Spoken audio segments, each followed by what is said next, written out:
नमस्कार, मैं उर्वशी नेवड़ेकर। आप देख रहे हैं police of India news. Vadodara नगर निगम में सेवारत विभिन्न वार्ड के दैनिक सफाई कर्मचारियों की स्थायी नियुक्ति हेतु वितरण समारोह वडोदरा महापौर श्रीमती पिंकीबेन जोशी एवं वडोदरा स्थानीय महिला श्रीमती रंजनबेन भट्ट की उपस्थिति में आयोजित किया गया।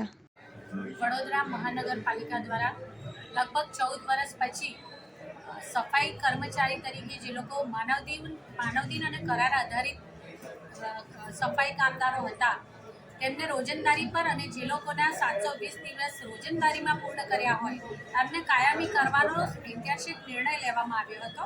જે અન્વયે આજ રોજ લગભગ 880 જેટલા સફાઈ સેવકોને જે લોકો રોજંદારીમાં કામ કરી રહ્યા હતા તેમને કાયમી કરવાના ઓર્ડર બજાવવાનો કાર્યક્રમનું આજરોજ આયોજન કરવામાં આવ્યું હતું। 31/10/2023 સુધી જે લોકો રોજંદારી પર હતા અને એમને 720 દિવસની કામગીરી પૂર્ણ કરેલ છે તેઓને કાયમી કરવાના આજના કાર્યક્રમમાં આજે એ લોકોને એમના નોકરી માટેના લેટર આપવામાં કાયમી કરવાના લેટર આપવામાં આવનાર છે।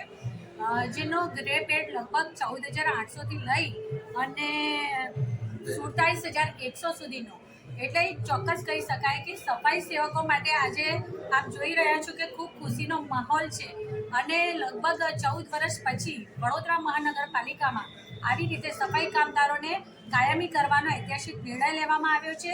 વડોદરા શહેરમાં આજુબાજુના વિસ્તારના ગામોનો જ્યારે સમાવેશ થયો છે ત્યારે સ્વાભાવિક રીતે સફાઈ કર્મીઓની પણ જરૂરિયાત વધવાની જ છે અને આ નિર્ણય માત્ર 500 એકમ ઊભા કરવા પૂરતો નથી પરંતુ જેઓ 720 દિવસ માનવ દિનના પૂર્ણ કરશે એ લોકો રોજંદારી પર અને જે લોકો રોજંદારીના 720 દિવસ પૂર્ણ કરશે એ લોકોને કાયમી કરવામાં આવશે।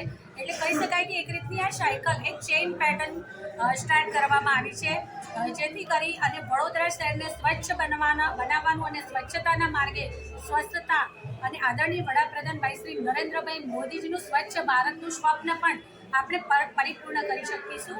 આ માટે હું જે પણ આજે સફાઈ સેવકોને કાયમી કરવામાં આવનાર છે તેઓને ખૂબ ખૂબ અભિનંદન પાઠવું છું। સાથે સાથે જે લોકો રોજિંદારી પર ચડનાર છે એ લોકોને પણ હું અગ્રિમ शुभकामनाओं पाठवूँ છું।